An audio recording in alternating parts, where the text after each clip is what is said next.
These skins talking about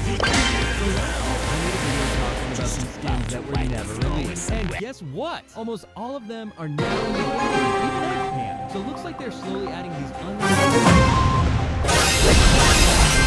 shown in this Brawl Academy loading screen. 4 of these Prepare for galactic